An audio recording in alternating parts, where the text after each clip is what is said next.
Now what I thought I would do is to kind of warm up a little bit, and I want to throw a tea bowl. And I'm going to throw a tea bowl from the hump. And a tea bowl, I don't know if you're familiar with the tea ceremony, but it's a special ceremony that's developed by the Japanese. And the Japanese are Zen Buddhists. And the way you get it together is not by going out and doing more good works, but by meditating long hours of the night. So they found if they drank tea, they could stay up longer and get there a little quicker.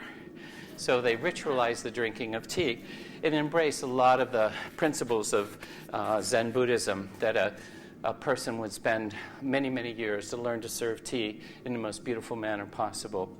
And as the guest who would receive the tea, that person had to appreciate the effort that was put forth on their behalf.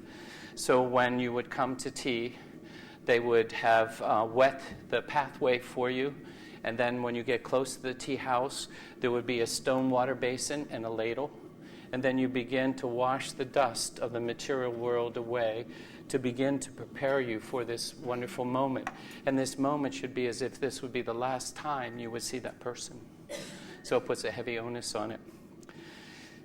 And then once you enter the tea house, the doorway is low, so you have to bow to get in. And then inside, again as a guest, your host or hostess or the tea master would have chosen a flower arrangement and a scroll painting just for you to make it special. And you need to acknowledge that. I don't know if some of you have seen the Joy Luck Club. Yes. It's a wonderful story, and it's about a Chinese family. And the daughter brings her future husband to dinner. He's Caucasian, and the mother makes her very, very best dish, and she's serving it to him, and she says, "Oh, this isn't very good," and he tastes it. "You're right, it needs more soy sauce." What a jerk. What a jerk. He should have said perfection. And when you go to someone's home, it's always good to leave a little food on the plate so that they know you had enough. When I went with Francois to Spain, he said, "Regis, somebody's going to ask you if you want something. You must say no the first time. Then they're duty-bound to ask you a second time. Then if you say no, you don't get it. But if you say yes, then it's more things." Someone said in Turkey they do a little more of it. So once you're in the tea house and you've acknowledged the effort that was put forth on your behalf, when you go in, there's a hole in the floor, and in the hole in the floor is a charcoal brazier, like a hibachi, and on that is an iron kettle, and in the iron kettle is water boiling, and the lid is a little ajar.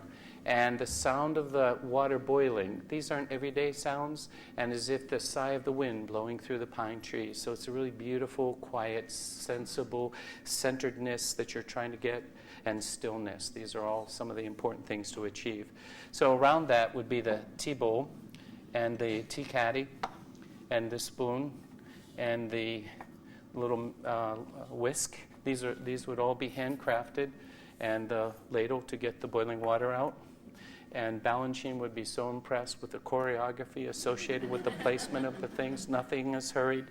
So anyway, the tea bowl, and then the powdered tea, and this is green tea, pretty strong, so the leaves are ground, and they're usually 3 or 2, depending, spoons. And again, nothing is hurried.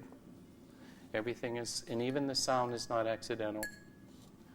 And then when you drink that tea, it's so strong, you can't drink too much of it, And then you pour the boiling water in. It's only about 3 or 4 sips. I was very fortunate. We did a winter term, went to Japan, and we went to a temple in Kyoto, and they had the tea ceremony served. We had 28 students, and they served tea to the students, the tea ceremony. Now, they're so sensitive to the Americans' inability maybe to appreciate the bitterness of the tea. They gave each one of the students sugar candy to swish in their mouth. So when they drank the tea, normally they don't do that, so that they would have a pleasurable experience.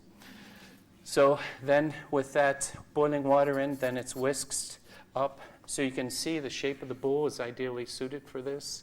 So the tea is made in the bowl, and then you slurp it a little bit. But before you drink it, your host or hostess will orient the tea bowl so it faces you. So when you pick it up, what might you do to honor them? You just turn it. Now the front of the bowl faces them, and then you drink the tea. and someone's going to say, how is it? And you say, perfection. Good is good, but perfection is better. Then you admire the tea bowl, and then it's washed. And so in the 1590s, when the Japanese conquered the Koreans, and they saw these peasant potters make a rice bowl. And the rice bowl had a quiet beauty about it. It was natural and unpretentious. And they said, this is phenomenal. They took all the Yi potters back to Japan with them. They wiped out a whole dynasty of Yi potters, so it was really hard on the Koreans. But they did have status when they were in Japan. So basically, it was the Korean rice bowl that was adapted by the Japanese to use for the tea ceremony. Now, in Korea, they had a caste system. So all the lords and noblemen had to have the perfect rice bowl. So what the peasants could have would be a blemish. What they would do is they'd nick the foot of the rice bowl, and then the peasants could have it. Now, in Japan, the Japanese, they believe in beauty and imperfection. So then all the aficionados and the lords and noblemen wanted the notch in the foot. So I make it just in case a lord or nobleman comes by. I'm ready for